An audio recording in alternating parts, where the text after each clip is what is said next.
मैंने कहा, जी सर, क्या काम है? तो उन्होंने कहा, मेराब, उधर आओ, और मेरा हाथ पकड़ लिया। फिर झाड़ू मेरे हाथ से लेकर रख दी और मुझे अपने बेड पर ले गए। कहने लगे, यहाँ बैठो। मैं बैठ गई। उन्होंने मेरा दोपटा उतार दिया। मैंने कहा, सर, ऐसा न करें, मैडम घर पर हैं, वो देख लेंगी तो बहुत बुरा होगा। लेकिन रेहान साहब कहने लगे कि वो सो रही हैं। मैंने उन्हें दवा दे रखी है, वो देर से उठेंगी। दरअसल मैं डर रही थी। रेहान साहब लंबे चौड़े और मजबूत आदमी थे। ये सोचकर मैं वाकई खौफजदा थी और मैं सिर्फ 18 साल की थी, जबकि रेहान 30 साल के थे। इसलिए मैं बहुत घबराई हुई थी। खैर, रेहान ने मेरी एक न सुनी और मेरे कपड़े उतार दिए और अपने भी उतार लिए। फिर वो मेरे ऊपर आ गए और जैसे ही उन्होंने दबाव डाला, मेरा जोरदार चिल्लाने लगी।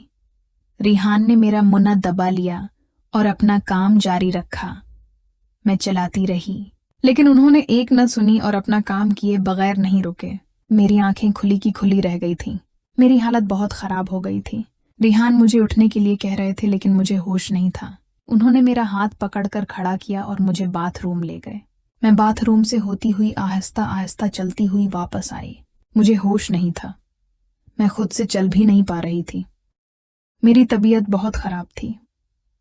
जब रेहान ने देखा कि मेरी हालत वाकई नासाज है, तो वो फौरन मुझे अस्पताल ले गए। वहां मेरा इलाज हुआ और 1 घंटे बाद मुझे घर छोड़ गए। जैसे ही मैं घर पहुंची, फरजीन पहले ही मौजूद थी। उसने मुझे देखते ही कहा, क्या बात है, तुम्हारी तबीयत खराब है, चल भी नहीं पा रही? मैंने कहा, मुझे अचानक बुखार हो गया था, ये दवाइयां हैं। रेहान मुझे अस्पताल ले गए थे। अम्मी और फरजीन मुझे कमरे में ले गए और कहा कि आराम से सो जाओ। थोड़ी देर बाद उम्मी चाय लेकर आईं और कहा कि पी लो। मैंने उठकर चाय पी। मुझे बहुत दर्द हो रहा था क्योंकि रेहान ने मेरी हालत बिगाड़ दी थी। जो डर था वही हुआ। मुझे लग रहा था कि वो मेरे साथ कुछ बुरा करेंगे और उन्होंने वही किया। उन्हें जरा भी तरस नहीं आया। खैर, मैंने चाय पी और सो गई। फिर रात को 9 बजे मुझे जगाया गया और खाने को कहा गया। मैं उठकर बैठ गई और खाना खाया। खाने के बाद मैं बाथरूम गई, दवाएं खाईं और फिर सो गई। सुबह आंख खुली तो दर्द और बढ़ गया था। मैंने नाश्ता किया और फिर दवाएं ली। उम्मी ने कहा, आज तुम काम पर मत जाओ, फरजीन को भेजती हैं। फरजीन ने कहा, हाँ, मैं अपना काम करके चली जाती हूँ। फरजीन ने जल्दी से अपना काम किया और फिर रेहान के घर काम करने चली गई। जब फरजीन रेहान के घर पहुंची तो उसने घंटी बजाई। रेहान ने दरवाजा खोला। रेहान ने फौरन फरजीन को पहचान लिया। उसे देखकर बोला, फरजीन, तुम यहाँ? फरजीन ने कहा, हाँ रेहान भाई, मेराब की तबीयत खराब है, उसे बुखार है, इसलिए मैं आज उसकी जगह काम करने आ गई हूँ। रेहान ने कहा, ठीक है, अंदर आ जाओ। फरजीन अंदर गई और काम करने लगी। रेहान उसे बार बार देख रहा था क्योंकि फरजीन मुझसे बड़ी और ज्यादा सेहतमंद थी। इसके बाजू मजबूत थे। ये देखकर रेहान के दिल में बड़े ख्यालात आए और वो उसे गौर से देखने लगा। फरजीन ने पूछा, क्या हुआ रेहान भाई, आप तो मुझे मुसलसल देख रहे हैं। रेहान मुस्कुराया और बोला, फरजीन, तुम बहुत खूबसूरत हो, तुम मुझे बहुत पसंद हो।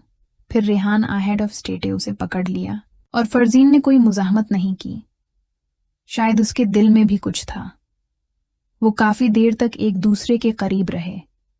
फिर रेहान ने कहा, तुम मेहराब की जगह हमारे यहाँ काम करने आया करो। फरजीन बोली, रेहान, मैं तो दूसरे घरों में काम करती हूँ। मेहराब की तो सिर्फ आज तबीयत खराब थी, इसलिए मैं आ गई हूँ, मैं रोज नहीं आ सकती। रेहान बोला, फरजीन, तुम मुझे बहुत अच्छी लगती हो, मैं तुम्हारी माँ से तुम्हारा हाथ मांगूंगा और तुमसे शादी करूंगा। रेहान वही खेल फरजीन के साथ दोहरा रहा था जो उसने मेरे साथ खेला था और वही बातें कर रहा था। फरजीन को क्या पता था कि ये सब वो मेरे साथ भी कर चुका है। न मैं बता सकती थी, न रेहान ही बताता। अब फरजीन के दिल में भी रेहान के लिए मोहब्बत जाग उठी। उसने कहा, रेहान, तुम मुझे भी बहुत अच्छे लगते हो, क्या तुम वाकई मुझसे शादी करोगे? तुम अमीर हो, हम गरीब हैं, तुम्हारे घर वाले मान जाएंगे। रेहान ने कहा, मैं सबको मान लूंगा, तुम बस तैयार हो जाओ और कल से हमारे यहाँ काम करने आना। फरजीन बोली, देखती हूँ, अगर कल मीराब की तबीयत ठीक ना हुई तो मैं फिर भी आ जाऊंगी।